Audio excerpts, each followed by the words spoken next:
গিয়েছিলাম সুবহানাল্লাহ। তার মানে ওরাও কোরআন তেলাওয়াত শুনবার গেছে, বুঝেন নাই? ওরাও কোরআন তেলাওয়াত শুনবার গেছে, অথচ বাইরে হইলে শত্রু, ভিতরে কোরআন তেলাওয়াত শুনবার যায়। শুনের কয় হাই রে, এত মধু,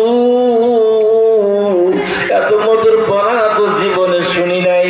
এত মধু লাগে, এত মিষ্টি লাগে, যেই পড়া না শুনলে ঘুম আসে না। এই জন্যে সাইবা উতবা মুগিরা এদেরকে বলল, আর কেউ যাব না ধর্মঘট, ওই মুহাম্মদের পড়া কেউ শুনতে যাবি না। কিন্তু দেখা গেল সবাই ঘুমিয়ে গেছে। বাজান রে, রাতের গভীর হইয়া গেছে, আবু জাহেলের ঘুম আসে না। ওই সকলকেই না করছে, ধর্মঘট করে দিছি, কেউ তো যাবে না। এখন রাতের বেলায় আমি একা একা যাইয়া দেখি কিছু শুইয়া আসি, আমার মনটা দেখে একটু সুস্থির হয় কিনা। সুবহানাল্লাহ।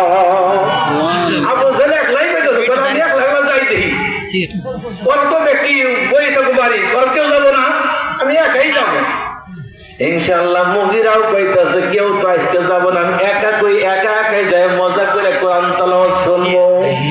এইভাবে ওই সাইবা উতবা এরাও কিন্তু মনের মধ্যে একটাই ভাবনা, সকলেই পরে রাত্রিতে আবার গেছে কোরআন তেলাওয়াত শোনার জন্য। যেই কোরআন তেলাওয়াত শোনার জন্য সকলেই গেছে, রাতের অন্ধকারে তিনজনের একসাথে ঠেস লাগছে। সুবহানাল্লাহ। মুগিরা কই কেন রে? আবু জাহেল তুই কেনা বল, মা বড়ি ব্যাগ খান্তি খাড়ে না, তুমি কতকালকে কি করছো, ধর্মঘট করছো, এনে আসবা না, আজকে আইসো কে? এটা হলো মুআজিজা। প্রত্যেক নবীর এক একটা মুআজিজা আল্লাহ দান করছিলেন, তার মধ্যে আল্লাহ রাসূলের মুআজিজাটা দুনিয়ায় আছে, আখিরাতেও থাকবে। আখিরাতে কেমন থাকবে? এই যে এখন দুনিয়ার মধ্যে একটা কথা হইলো যে ধর্ম সভা করি, একজন সভাপতি লাগে, তারপরে বক্তাও লাগে, শ্রোতাও লাগে, নাকি না? আখিরাতের ময়দানে আল্লাহ তাআলা এরকম একটা ব্যবস্থা করবেন। কি করবেন? এরকম একটা সবার ব্যবস্থা করবেন। দুনিয়াতে যেরকম সবার ব্যবস্থা হয়, আখিরাতের ময়দানেও সবার ব্যবস্থা হবে।